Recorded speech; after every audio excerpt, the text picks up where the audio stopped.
My name is Samantha Tavares, and I'm 34 years old.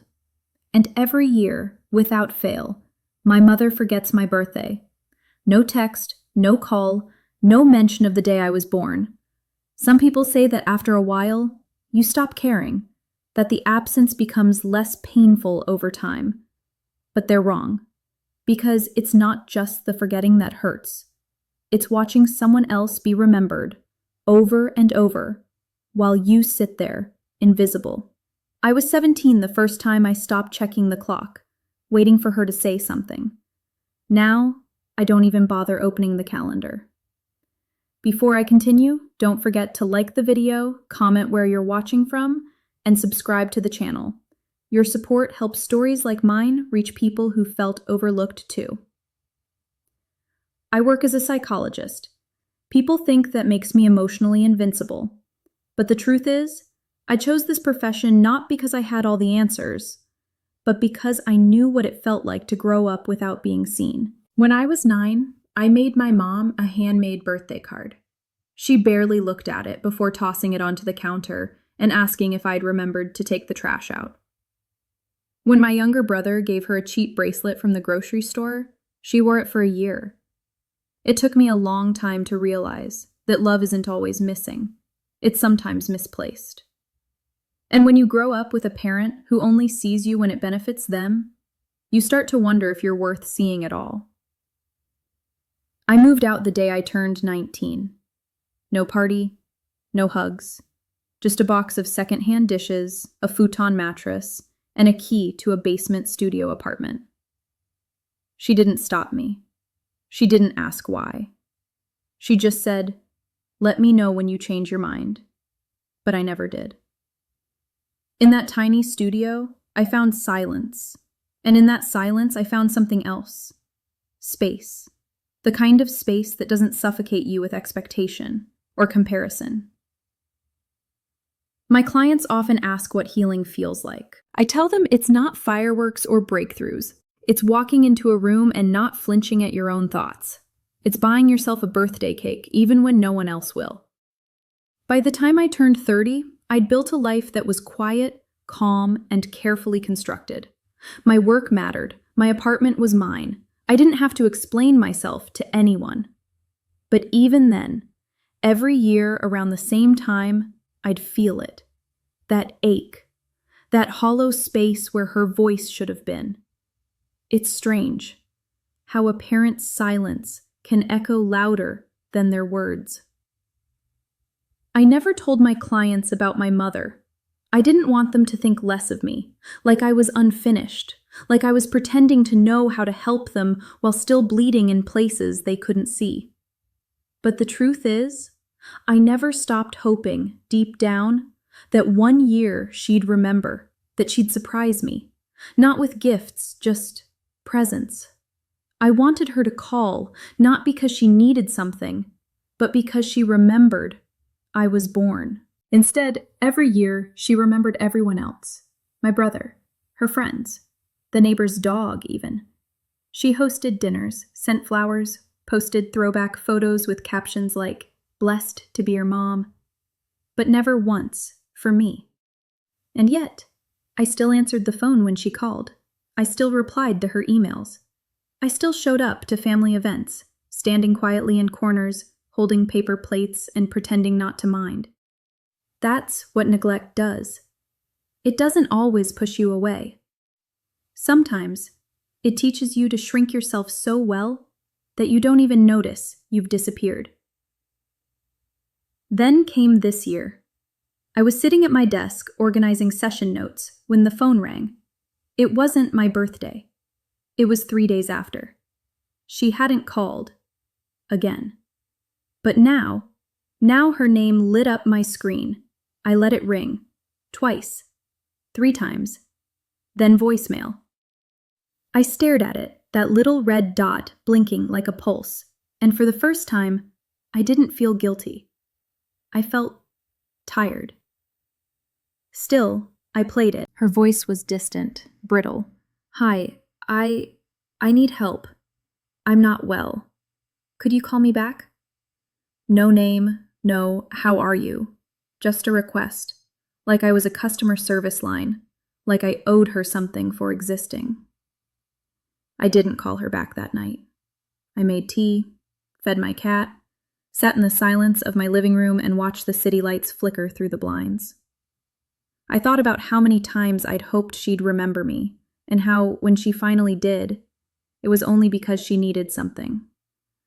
That's the part no one talks about, the moment you realize you were never loved, just available.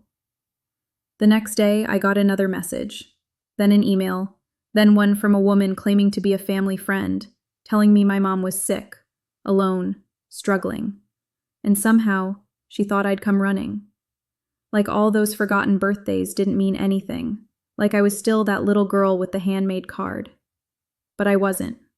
I was a woman now, a woman who knew how to hold space for other people's pain. And finally, her own. I didn't respond. Not yet. I sat with it. Not the guilt, not the obligation, but the silence. And for the first time, it felt like mine. I didn't respond for 3 days. Not because I was angry. I wasn't. Not anymore. What I felt was harder to explain. It was the kind of stillness you get after a storm.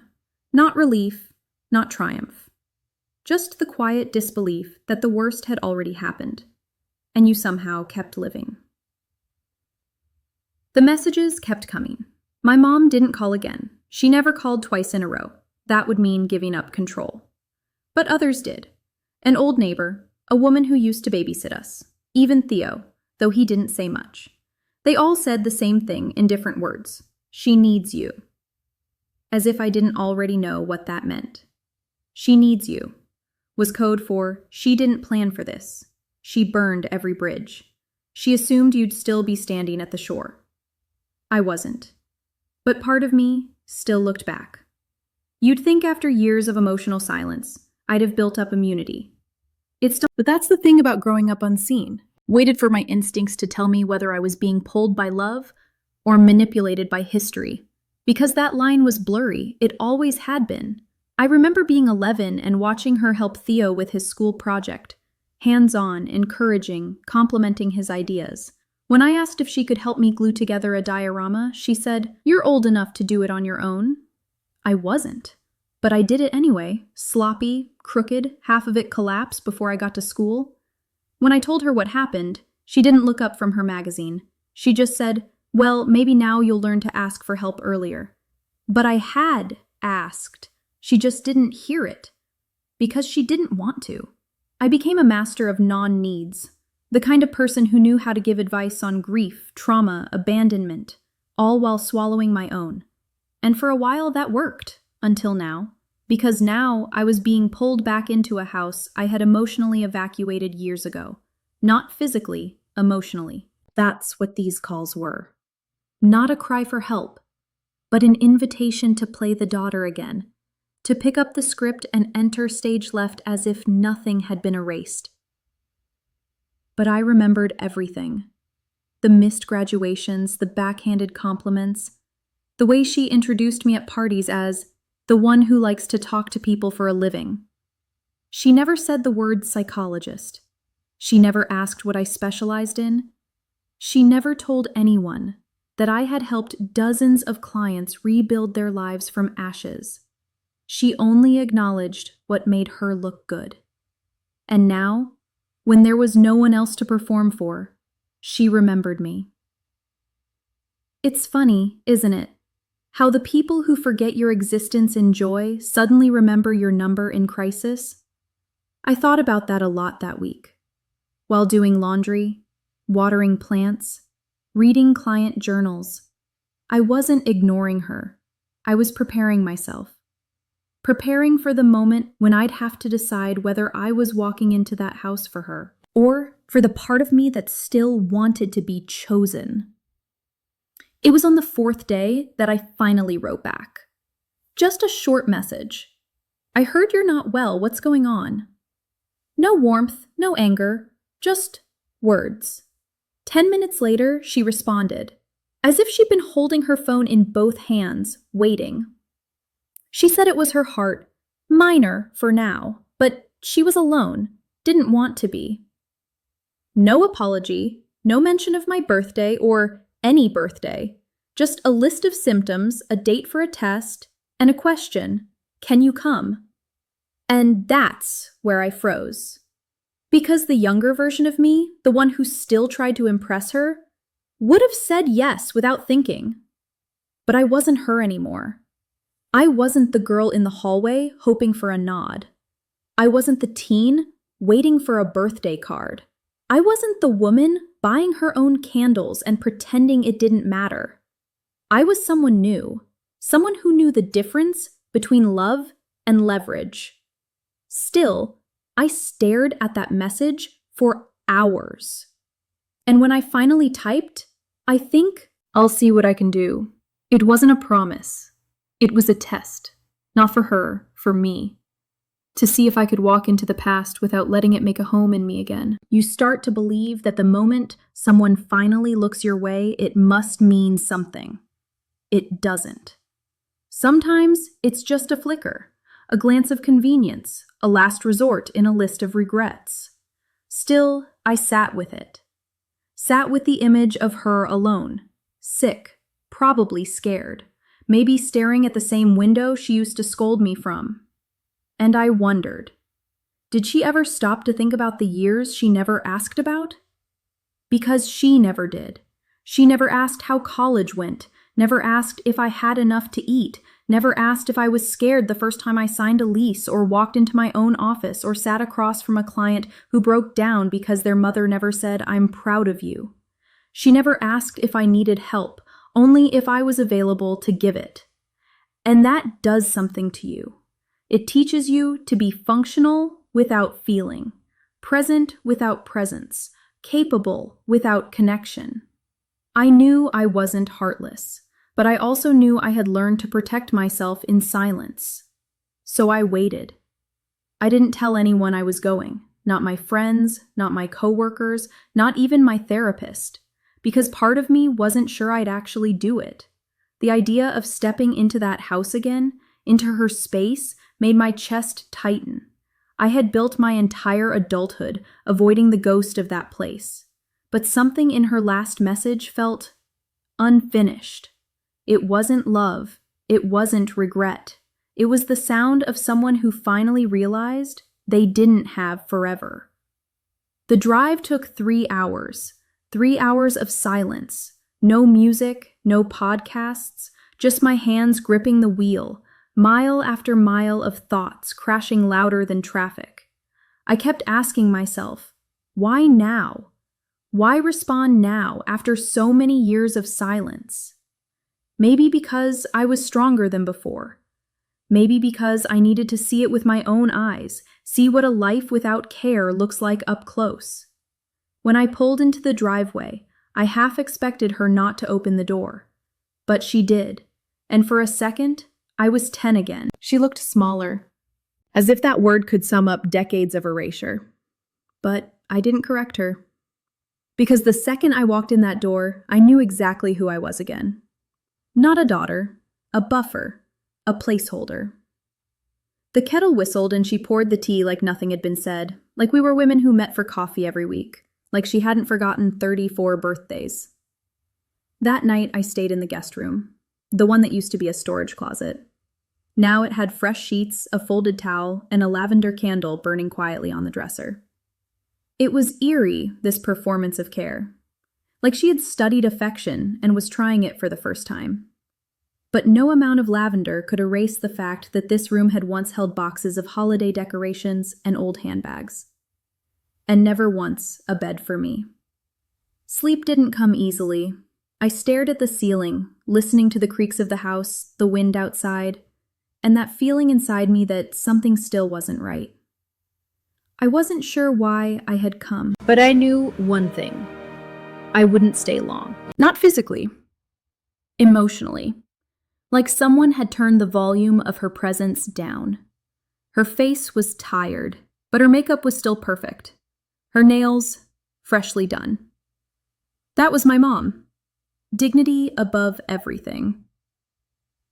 "Samantha," she said, like she wasn't sure I was real. "You came." I nodded, Not yes, not hi. Just a nod, because this wasn't a reunion. It was a visit to a memory I hadn't buried deep enough. The house smelled the same, vanilla candles and something fried, but it felt colder, emptier. No photos of me on the wall. Of course not. But Theo's graduation picture still hung by the hallway. A wedding photo of him and his wife on the mantel. And next to it, a frame I hadn't seen before. It was a quote. "Family is everything." I almost laughed.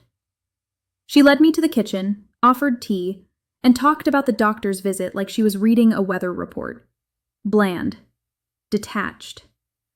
And then, suddenly, she said, "It's been hard, with Theo so busy and you being distant."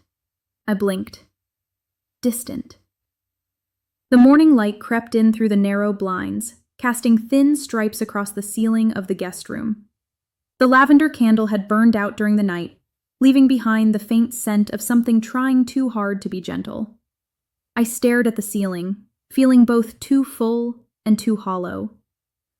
This wasn't nostalgia, it was recognition. Familiarity without affection. I sat up, slowly, letting my feet touch the cold floor. She hadn't knocked. Hadn't asked how I slept. Hadn't asked if I wanted breakfast. But that was how it always was. Then and now. My mother didn't offer warmth unless there was an audience. "I thought maybe we could go through some things today," she said carefully. "Old boxes, photos. You might find something worth keeping." I didn't laugh out loud, but I wanted to. What could possibly be in those boxes that was worth keeping? Memories of being left out? Pictures where I was cropped at the edge? I said nothing, just sipped my coffee and nodded like I hadn't already packed those memories away in mental storage a long time ago. Later, she led me to the attic stairs. It smelled like dust and disuse, the kind of forgotten space that still held echoes. She fumbled with a cardboard box near the corner, pulling out albums and knickknacks, cooing over broken ornaments and faded letters. And then she handed me a folder. "Your drawings. I kept these." My heart thudded. I flipped through the pages. They were mine. From middle school, maybe early high school. Colored pencil sketches on notebook paper. I remembered the bluebird, the treehouse, the sketch of her face I had worked on for days, only to have her never comment on it when I left it on the fridge. "You always had talent," she said, placing a hand lightly on my arm. But it wasn't comfort. It was performance. This wasn't her rediscovering something about me. It was her trying to borrow softness from a time she never softened into. "You never said that back then," I answered. She blinked. "I didn't?" I shook my head. "No." She looked back down at the box. "Well, I'm saying it now." I didn't reply because late praise doesn't rewrite the silence that came before it. You can't water a plant after it's already wilted and expect it to stand tall again. We came back downstairs in silence. She offered lunch. I declined. I said I had emails to answer. In truth, I needed space, distance inside a place already far from home. I walked through the house instead. The hallway still had Theo's photos, his football trophies, his framed college acceptance letter. My room didn't exist here, not even in memory. I had no shrine, no shelf, no visible evidence that I had ever belonged. In the guest bathroom, I found a drawer filled with medications, pill organizers, appointment cards, half-empty prescription bottles, a reminder that she wasn't well, not just emotionally but physically, and yet she still clung to control, to appearance, to her curated image. I returned to the guest room, sat on the edge of the bed, and stared at my old sketches again. I wasn't angry, not anymore. I was tired. Tired of the years I had spent trying to prove I mattered. Tired of chasing recognition from someone who had already decided who was worth seeing. And here's the truth I whispered to myself that day. It's not that I didn't belong here. It's that I was never supposed to. I opened my laptop and started drafting an email to myself, just a log of what was happening, a written account. Not because I planned to share it, but because writing it down made it real, made me less likely to doubt it later. Because survivors often gaslight themselves. We rewrite pain to protect the people who gave it to us. When I finished, I noticed a voicemail notification blinking on my phone. It was from Theo. I hesitated. We hadn't spoken in years. I pressed play. His voice was rushed, tense. "Hey, Mom said you were visiting. Look, I'm glad. She's been bad lately. It's been a lot. I can't keep doing it all alone. Maybe you can talk some sense into her. Help her with the paperwork. She listens to you, maybe." I scoffed. Listens to me. Since when? Since never. It wasn't a plea. It was a transaction. He wanted to offload responsibility, not rebuild connection. I deleted the message. No reply, just silence. That night, I heard her crying through the walls, soft, staggered, a sound I didn't recognize. I didn't go to her. Not because I didn't care, but because I knew this chapter of our lives couldn't be written like the one she wanted. There would be no moment of sudden forgiveness, no warm embrace, no mother-daughter movie ending. There would only be this, a guest room, a folded drawing, and the sound of healing that had nothing to do with her. I made my way down the hallway, the floorboards still creaking in the same spots they always had. I could walk this house blindfolded, not because I loved it, but because I had memorized the places I needed to avoid, the places where I used to be invisible. The kitchen table where I was always seated slightly out of frame in family photos. The living room corner where I was told to be quiet while adults talked, when I was already 16. She was sitting at the table, scrolling through her phone. She didn't look up until I was already pouring my own coffee. "Oh," she said, as if I'd surprised her. "I thought you'd sleep in." "I don't sleep in," I replied. Not out of habit, out of need. She nodded vaguely, like she already knew that. Like she remembered something about me. But we both knew she didn't. She never asked what I did for work, never asked if I was seeing someone, never asked what I wanted for my birthday. If you don't ask, you don't risk forgetting. There's a strange kind of silence that lives inside childhood homes. It doesn't echo the way real silence does. It hums, carries weight, breathes beneath floorboards. It watches you while you pour coffee. It lingers in door frames, clinging to old photo frames and dried up plants by the window. It doesn't ask questions. It reminds you of the ones no one ever answered. That's how it felt, the 5th morning I woke up in my mother's house. I hadn't planned to stay this long. 3 days, maybe 4.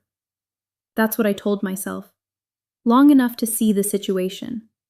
Long enough to ease the guilt I didn't want to admit I still carried. But here I was, 5 days in, sitting in a chair that once held the ghost of who I tried to be. I hadn't unpacked. I hadn't even touched the dresser drawers. My suitcase remained zipped, like it knew better than to settle in a place where belonging had always been borrowed. And somehow that hurt more than if she'd started crying. It meant I wasn't here as a daughter. I was a caseworker, a caregiver, a box to be checked off.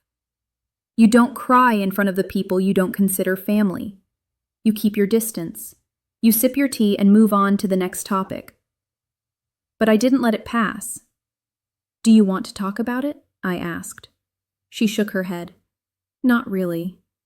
Of course not, because talking would require vulnerability, and she had spent decades mastering the art of avoidance, of reshaping pain into pride, of burying the roots of conflict beneath layers of distraction. So I let her sit in that silence, and I watched the way her hands trembled just slightly as she set the mug down, watched the way she blinked longer than necessary, as if her eyes needed a moment to find focus, watched the way her mouth tightened, not in pain, but in determination. It wasn't that she wasn't scared. It was that she didn't know how to be scared with company. That afternoon, I sat outside in the backyard, the one patch of grass she used to keep immaculate. Now it was dry, uneven, a few dead flowers in the planter by the fence. The hose was coiled and cracked, untouched in years. Even the wind chimes had rusted. I thought about the birthday I spent here, alone. I was 16. Theo had taken my bike without asking. My mom had left early for a spa day, said it was a mental health break. I baked my own cupcake, lit a candle, and made a wish I've never said out loud. I wished someone would notice I was trying. That was the day I stopped. Stopped celebrating, stopped hoping, stopped asking. People think trauma is always loud. A slap, a scream, a slammed door. But sometimes it's quiet. Sometimes trauma is being forgotten in plain sight. She came outside a little later, standing by the patio chair like she was debating whether to sit. "You remember Mrs. Callahan?" she asked. It was random, abrupt. Typical. I nodded. "Next-door neighbor, the one who used to bring pie? She passed last year." "Oh, she always liked you, said you were the polite one, said you had kind eyes." I didn't know how to respond. "Do you want to visit her grave?" she asked. I blinked. "I know it's strange," she added, "but I thought maybe we could go together. It's not far." I wanted to say no, to ask her why now. Why a woman she barely spoke to mattered more than the daughter she never really knew. But something in her voice was different.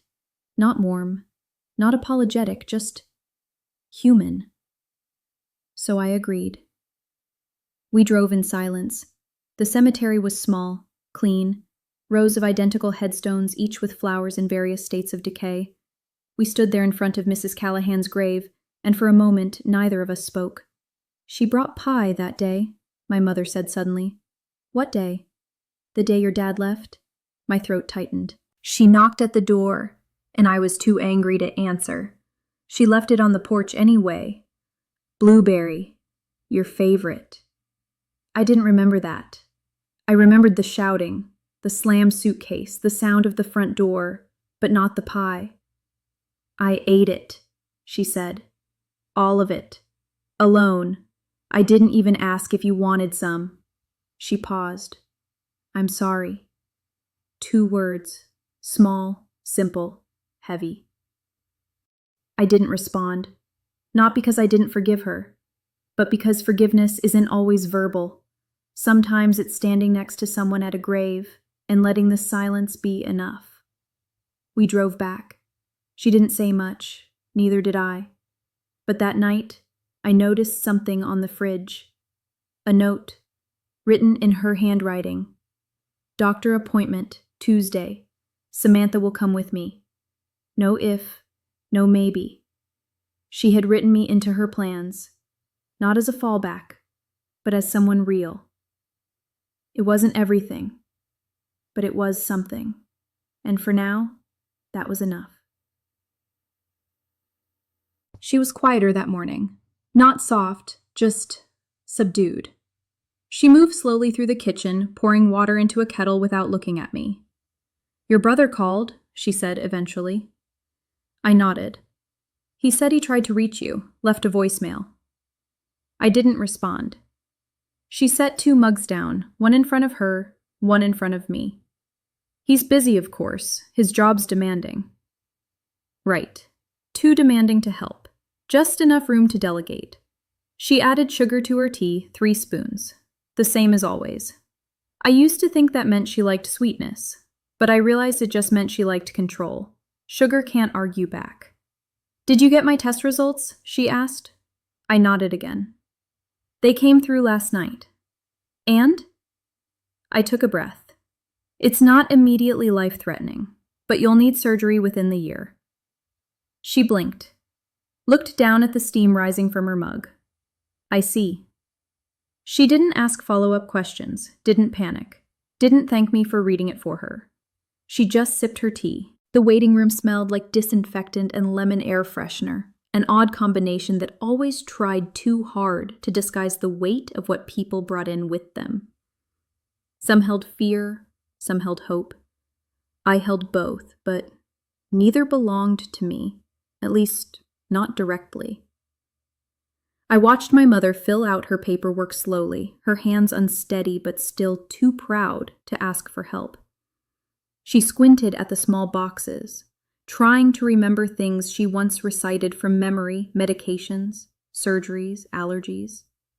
When she paused to think, I could see it, a flicker of something unfamiliar on her face. Not confusion, not frustration, vulnerability. It was the first time I had ever seen her that way, like the armor was cracking, but she didn't know how to ask anyone to hold the pieces. She didn't look at me when she handed the clipboard back. She just returned to her seat and crossed her arms like a barrier. I didn't say anything, not because I had nothing to offer, but because I finally understood that some silences aren't walls. They're scaffolding. They're holding up what's left of someone who spent too long pretending to be invincible. The nurse called her name. She stood up slowly, and for the first time she glanced back at me, not with authority, not with judgment, but with something that almost looked like need. So I followed her in. The doctor spoke in careful terms, words like manageable, moderate risk, treatment plan, and next steps. I listened while she nodded quietly. I watched her try to follow every word while pretending it didn't overwhelm her. I took notes. Not because she asked, but because I knew she wouldn't. She had never been the kind of person who accepted help easily. But now she didn't seem to know how to decline it either. When the appointment ended, we stepped outside into the sharp afternoon sun. She blinked a few times, adjusting to the light. Or maybe adjusting to this new version of herself. One where she was no longer in full control. One where she had to lean. Not on Theo, not on old habits, but on me. I'll drive, I said simply. She didn't argue. That drive home was quiet in a different way. Not tense, not heavy, just spacious. Like something between us had shifted. Like a door had opened, not wide, but enough to glimpse something more honest on the other side. Back at the house, she went straight to her room, said she needed to lie down. I stayed in the kitchen, made tea for myself, and stared out the window at the backyard that had once been her sanctuary. I thought about all the times I had needed someone. All the nights I cried silently because making noise never made a difference. All the milestones I reached without witnesses, the graduations, the promotions, the quiet celebrations I gave myself because no one else had thought to. Now, she needed someone. And that someone was me, and I didn't know how to feel about that. Because here's the part no one talks about. When you finally become useful to the people who once ignored your existence, it doesn't feel like victory. It feels like being chosen last, again. Not because you're valued, but because you're what's left. That night, I couldn't sleep. I walked through the house barefoot, careful not to wake her. In the hallway, I paused outside her door. I could hear her breathing. Slow, steady, not peaceful, just there. I kept walking until I reached the kitchen, sat at the table with my tea, thought about the moment earlier that day, when she looked back for me. It wasn't love, not exactly, but maybe it was the first step toward it. That was when I opened my laptop and began to write again. Not notes, not appointment reminders, a letter. Not to her, to myself. Because somewhere along the way, I had become someone I didn't recognize. Not in a bad way, but in a surprising one. Stronger, calmer, more capable than I ever thought I could be. And I needed to honor that. I wrote about the ache of being needed only in crisis, about the strange resentment that came with being called reliable, about the quiet revenge that is choosing not to let someone's past neglect define your present worth.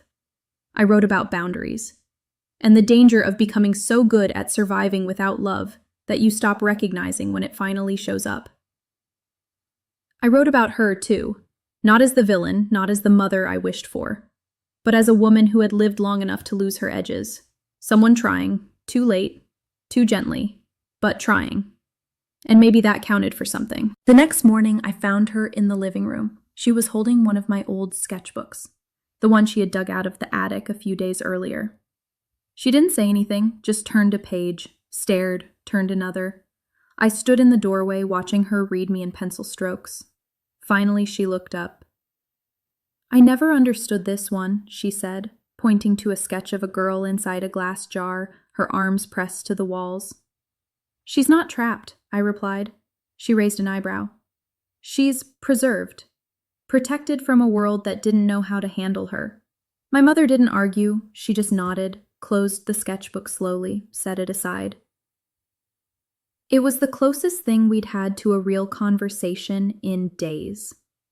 Later that day, I caught her writing something on the calendar that hung in the kitchen. An old habit. She marked doctor's appointments, grocery reminders, bills. This time she wrote something else. Tea with Samantha. No time, no explanation, just a note to herself, a placeholder, a possibility. And for the first time in my life, I didn't feel like an afterthought. I felt like a beginning. Some things remain untouched, not because they're forgotten, but because touching them would make them real. That's how it felt, opening the hallway closet, the one with the old photo albums, the VHS tapes, and the childhood memories sealed in boxes that hadn't seen daylight in years. I didn't plan to open it. I had just been looking for a spare towel, but the latch stuck, like even the door itself was resisting. When I pulled it open, a small avalanche of paper and fabric tumbled out. At the top of the pile was a dusty pink shoebox. I knew it instantly. It had been mine, decorated with stickers from a forgotten birthday, filled with the kind of treasures only a child would think to preserve. Inside were crayon drawings, school ribbons, birthday cards I had written to myself when no one else remembered, and a photo. A single photo of me and my mother, standing in front of a lake during a camping trip I barely remembered. We were both smiling, but only one of those smiles looked real. On the drive home, the silence between us was different. Not strained, but unsure, like we were both testing new ground, trying to walk across it without stepping on landmines left behind by years of silence. She didn't ask about my work. She never did. But when we got back to the house and I unpacked the groceries, I found a small notepad with a pen tucked into the side pocket of one of the bags. A gift receipt still inside. I didn't say anything. Neither did she. But I left the pad on the kitchen counter. Later, I noticed she'd scribbled a list on the first page. Things to ask Samantha. Only 2 items, but they were there. I hadn't realized how starved I'd been for curiosity, for someone to wonder about me. That night I wrote again. Not in a journal this time, not for therapy, but a letter to her. I didn't plan to give it to her. Not yet. Maybe never. But I needed to say things somewhere.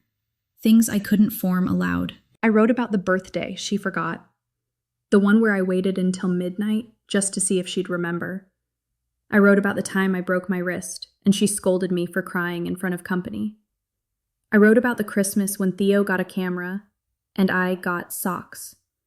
And how I pretended not to care because I knew disappointment was easier to carry in silence. But I also wrote about now. How she'd let me drive. How she'd written tea with Samantha on the calendar. How she'd picked Jasmine without being asked. Not because these things erase the past, but because they mattered now. Because change doesn't shout, it whispers. And if you're too busy being angry, you'll miss it. The next morning, I caught her reading a magazine article about mental health. The headline was bold: How to Reconnect with Adult Children. She didn't see me watching, but I saw her underline a sentence with a shaky hand. Healing requires acknowledgement, not perfection. That afternoon, she surprised me. She asked if I wanted to see her garden. It had been neglected for years. Overgrown, wilted, the soil dry and cracked. But she walked me through it slowly, pointing out where the tomatoes used to be, the rose bush that once bloomed every spring, the bench where she used to sit and read recipes she never made. I used to think this garden was my proof, she said, that I could create something beautiful, that I could care for something. She didn't say more. She didn't need to. I could feel what wasn't said, that sometimes we choose gardens because they're easier to understand than people. They don't talk back. They don't expect apologies. They just need sunlight, water, and time. Later that evening, I began tidying the kitchen. I reached for the notepad again. This time, there were 4 items on the list. One of them said, "Ask about her first client." Another said, "What's her favorite book?" It hit me like a slow wave. She was trying. Not for show, not for redemption, but for connection. I didn't cry. I didn't smile. I just breathed. Because breathing, for the first time in her house, felt like something I didn't have to earn. I sat on the floor and stared at that photo for a long time. Sometimes what hurts isn't what happened, but what could have happened if someone had just cared a little more. Later that day, my mother asked if I wanted to go to the market with her. It wasn't a big gesture, but it was the first time in a long time she invited me into her world without needing something. We walked down aisles slowly, with her leaning on the cart for support. She paused at every shelf, considering brands she used to grab without thought. She read labels carefully now: low sodium, no sugar, high fiber. Each decision a negotiation between pride and practicality. At one point, she picked up a box of jasmine tea, the same kind I'd had in her garden during those first days back. She didn't say anything, just placed it in the cart. A detail, a signal. She remembered. Some memories don't come back all at once. They return in fragments, like fog clearing from a mirror. You don't even realize you are missing them until they appear, sharp, defined, undeniable. It started with a photo frame. I found it in the bottom of a drawer while searching for batteries, a cheap silver rectangle, the kind you could find at any drugstore. The picture inside was faded, the edges curled, but the image was unmistakable. It was me, maybe 12 years old, standing on stage during a middle school art fair next to a painting I had worked on for weeks. In the photo, I'm holding a certificate, alone, no parents, no one behind the lens smiling proudly. And yet, someone had taken the photo. Someone had chosen to print it, and someone, likely years later, had placed it inside that frame and hidden it away. That someone had to be her. It didn't make sense at first. Why frame it if she never showed up that day? Why hide it if it meant something? It caught me off guard. Not because it was a big deal, but because she'd always treated the garden like her personal cathedral, a sacred space where she controlled what grew and what died. No one else touched the soil. No one else chose the seeds. But this time, she handed me gloves and a small spade. Together, we knelt beside the empty beds, pulling weeds that had overtaken the old pathways. She pointed out the corner where she once grew lavender.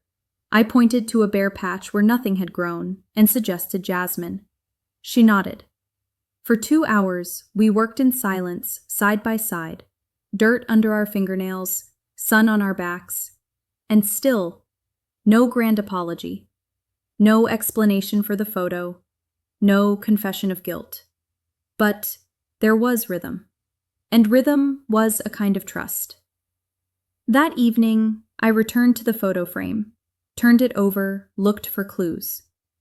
On the back, someone had written in small cursive, "She stood alone, but she shined." I stared at those words for what felt like an eternity. I couldn't be sure they were hers. The handwriting didn't match the notes she left on the calendar. But it wasn't mine, and Theo never wrote anything about me, not ever. It might have been the closest thing to recognition I'd ever get, and somehow it mattered more than an apology ever could. That week, she began asking small questions, sometimes during breakfast, sometimes in passing. What's your favorite part of your job? Do you remember your 3rd grade teacher? Have you ever wanted to leave this city? They weren't probing, they weren't even consistent, but they were real. And every time she asked, I felt something strange and unfamiliar, seen. Not completely, not clearly, but enough to stay. One evening, I walked past her room and noticed the door slightly ajar. Inside, she sat at her old desk, the one she hadn't used in years.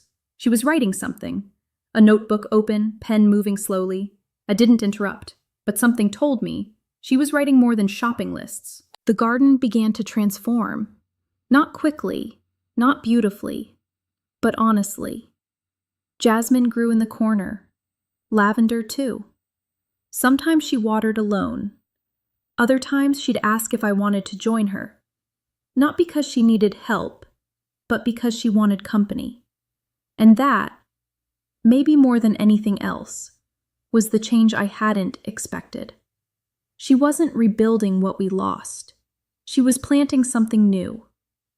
That night, I opened my own notebook. I didn't write a letter. I didn't write about pain. I wrote about gratitude, about small shifts, about how healing isn't a thunderstorm. It's dew. Quiet. Slow. Gentle. I wrote that love doesn't always arrive on time. Sometimes it shows up late. But if you're brave enough, you can still welcome it at the door. I carried the frame to the kitchen and left it on the table. Not as a confrontation, not as a question, just a presence. That night I noticed she'd moved it. Not far, just enough that I knew she'd seen it. But she didn't mention it. She didn't ask why it was there or what I was trying to say. Instead, the next morning, she made breakfast. Not toast and jam like usual, pancakes, with blueberries, the kind she used to make for Theo on his birthday. We ate in near silence, but it wasn't awkward, it was measured, like each of us was testing how much we could give before retreating again. She didn't look at the frame, but I saw her glance at it when she thought I wasn't watching. That was enough. Later that week, she asked me something unexpected. Would you help me in the garden? The wind had shifted, not just in the weather, but in the rhythm of the house. There was a softness now, where once there had only been tension, like the walls themselves had exhaled, releasing years of what was never said. The calendar on the fridge told me her next doctor's appointment was in 3 days. She hadn't asked me to come, but when I offered, she simply nodded. No protest, no pretense, just quiet acceptance. The car ride was filled with the kind of silence that didn't hurt anymore. We passed familiar streets, old grocery stores, the elementary school I had once walked past on my way to therapy sessions she never knew I attended. I looked out the window and remembered those walks.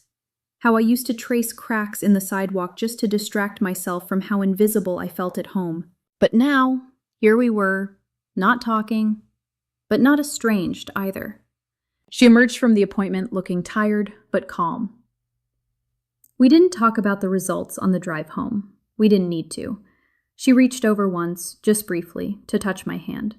Not tightly, just enough for me to know she knew I was there. That night, I walked past her bedroom and noticed the photo frame had moved. It was now on her nightstand. Next to it, a small vase with Jasmine, and beside that, the notebook she had been writing in. I didn't look.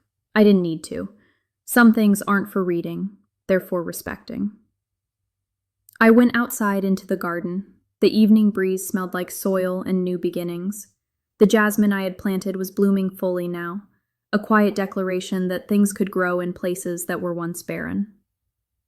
I sat on the old bench and listened to the crickets, to the creaking of the wind chime that Theo had made in shop class, to the steady hum of a house learning how to be something softer. And that's when I realized I no longer needed a grand moment of closure, not a teary confession, not a letter, not even an apology. What I needed was already happening. It was in the way she had begun to ask about my life, in the way she let me lead in the garden, in the way she chose the jasmine tea I liked instead of the Earl Grey she used to insist was better. It was in the shift from control to companionship, from obligation to invitation. There was no scene, no music swelled in the background, just me, breathing in the scent of jasmine and feeling something settle inside my chest. Not peace, not yet, but the beginnings of it. The next morning, she surprised me again. There was a letter on the kitchen table, sealed, my name on the front. Inside, only one sentence written in familiar, slightly wobbly handwriting. I wish I had known how to love you sooner. It didn't erase anything. It didn't change the past, but it acknowledged it. And acknowledgement, I had learned, was the door through which healing walked. I didn't cry. I didn't need to. Instead, I wrote one back, not as a reply, but as a continuation. I left it beside her chair. I didn't sign it. All it said was, I'm still learning how to receive love I once had to survive without. Thank you for trying. That evening, we sat outside together for the first time. Just sitting. No tasks, no gardening, no distractions. She pointed out a single bird building a nest in the corner of the porch roof. We watched it carry twigs, carefully assembling something that would someday hold life. A few months ago, I wouldn't have noticed. A few years ago, I wouldn't have been here. That's the thing about healing. It doesn't just change your past. It changes what you're capable of seeing. And what I saw now was not a perfect mother, not even a perfect relationship, but something real, something alive, something worth continuing. And maybe that was enough. Maybe it was more than I ever thought I'd have. At the clinic, she filled out her form slowly. Her handwriting had grown shakier. She asked me to double-check one line. Emergency contact. She didn't say it out loud, but she wrote my name. Not Theo's, not a neighbor. Mine. It felt strange. Not triumphant, not redemptive, just true. I waited in the lobby as she went in. The ticking of the wall clock matched my thoughts. Precise, measured, unforgiving. How many years had I spent trying to earn a place that had never been offered? How many birthdays had passed like regular days, with me convincing myself it didn't matter? How often had I buried my needs just to keep the peace? I closed my eyes and imagined what it would have been like if she had loved me the way I needed back then. Then I opened them. Because the truth was, I wasn't living back then anymore. The thing about healing is, you never really know when it's finished. There's no grand announcement, no certificate, no chorus in the background. It just settles in, quietly, like dust after a long storm. I noticed it on a Thursday morning. There was no catalyst, no drama. Just sunlight coming through the curtains and the quiet clink of a spoon in a teacup. My mother sat across from me, reading the paper with her glasses sliding down her nose. I watched her tuck a blanket tighter around her legs. For a moment, I tried to see her not as the woman who forgot my birthday, but simply as a woman. Tired, aging, flawed. Someone who, in the end, had tried. That morning, I realized I didn't resent her anymore. The ache was still there, the kind that lives in the corners of memory, but it wasn't sharp now. It had softened, worn down by time, by effort, and by the slow grace of silence. I stepped outside while she finished her tea. The garden had changed, just held my hand. Her eyes didn't close for a while. Eventually, she said, "You were always the strong one. I just didn't know how to see it." I didn't respond. Not because I didn't know what to say, but because nothing needed to be said. She drifted to sleep with her hand in mine. And for the first time in my life, I felt like I was right where I was supposed to be. She passed 2 weeks later. It wasn't sudden, it wasn't violent, just a slow, natural goodbye, like the tide going out. There were no dramatic phone calls, no last-minute reunions with Theo. He didn't come. I didn't expect him to. At the funeral, only a few neighbors came. No grand speeches, just a few flowers.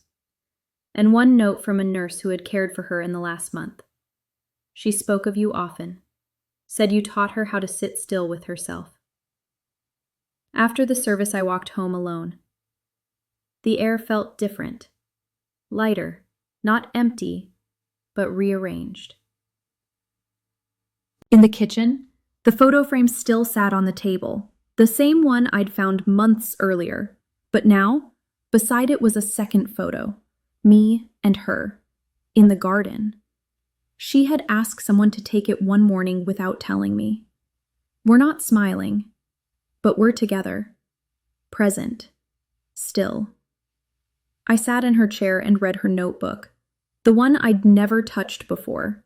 Every page was dated.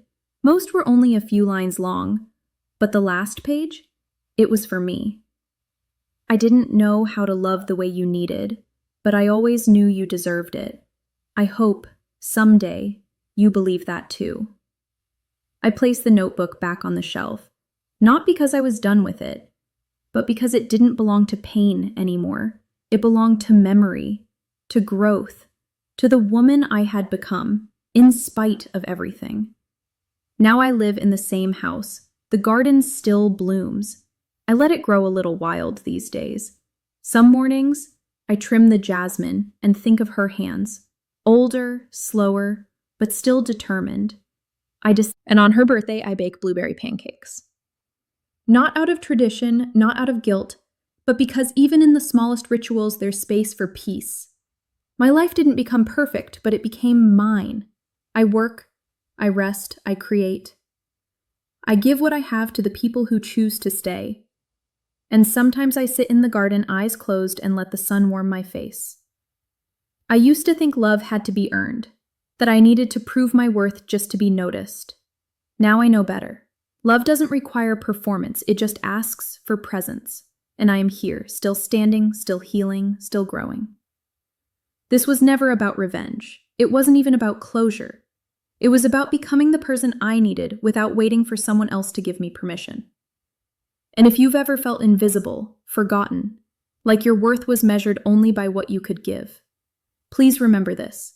You don't need to wait for recognition to be real.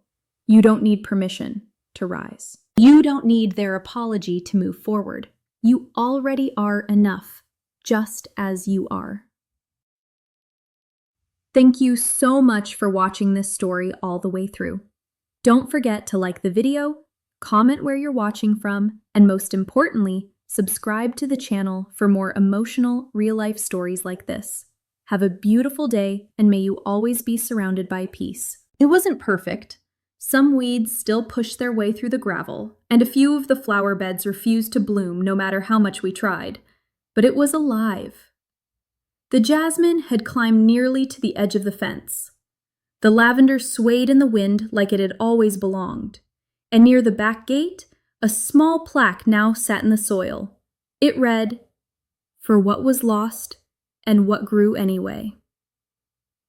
I didn't remember placing it there. Maybe she had, maybe I had, and forgotten. Either way, it belonged. That week, she started walking slower. Her hands trembled more. She forgot the name of the tea she liked and called me sweetheart more often. Not in affection, but when she couldn't remember my name fast enough. But I didn't correct her. Not anymore. There was something strangely tender about watching her become softer in front of me. Not fragile, just quieter. One night, she asked me to sit by her bed before she fell asleep. She didn't say much.